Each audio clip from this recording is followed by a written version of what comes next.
I'm Shad and welcome to episode 1. In today's show, Taylor Swift breaks up again, but it's not who you think. Things are heating up for Sriracha, and American rock legends are taking one final ride. All of this and more today on...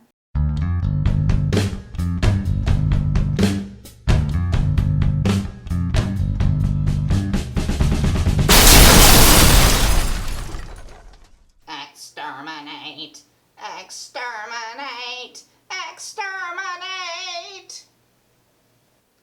Taylor Swift's back in the news again with her relationships. No, this time it's not former lover Calvin Harris or even her current fling with Tom Hiddleston.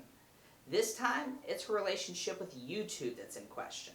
Taylor and a larger group of artists are petitioning for changes to the Digital Millennium Copyright Act.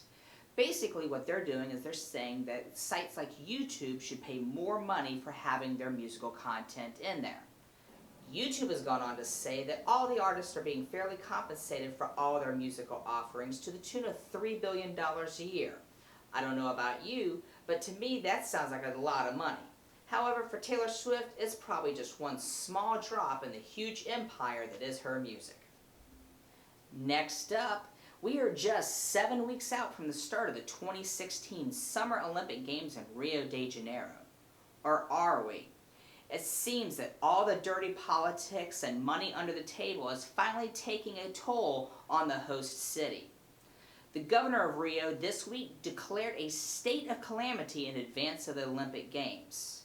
It seems that city officials are not able to pay the debts that they're owing to the Olympic Committee, as well as hospitals are hanging on by a shoestring budget trying to prepare for all the athletes and tourists. Once you mix this with the Zika outbreak, as well as the security concerns, it really does seem that Rio is setting itself up for a gold medal and absolutely screwed.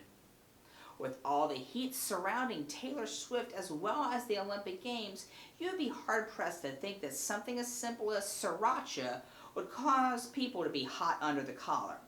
However, it does seem that America's favorite hot sauce is doing just that. A variety of restaurants as well as grocery stores are pulling it off of shelves and menus over health concerns that it contains too many sulfides as well as other ingredients that could cause long-term detriment to health. All of this stems from the overconsumption and new warnings from the FDA.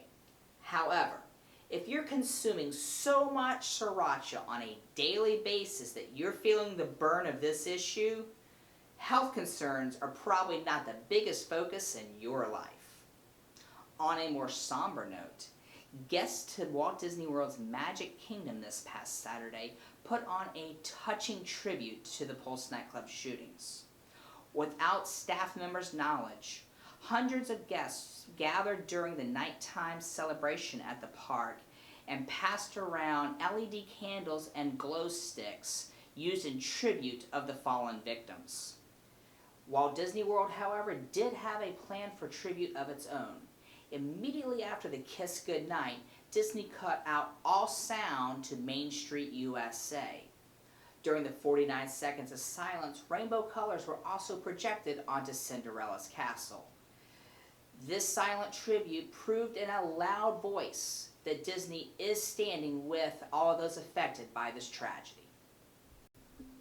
Finally, it seems after 43 years, Aerosmith may be walking this way right into retirement. Lead singer Steven Tyler reported to Rolling Stone this week that he's planning on this being the final tour that the band is going to perform. Tyler, who is 68 years old, and lead guitarist Joe Perry, who's 65, seem that they may just be getting too old for Love on an Elevator. They're planning on kicking off the Rock and Rumble tour starting in September, and this may be the final time that you get to see them rock the stage. And as always, you can find links to all of today's stories down in the doobly-doo. And remember, these are just my opinions and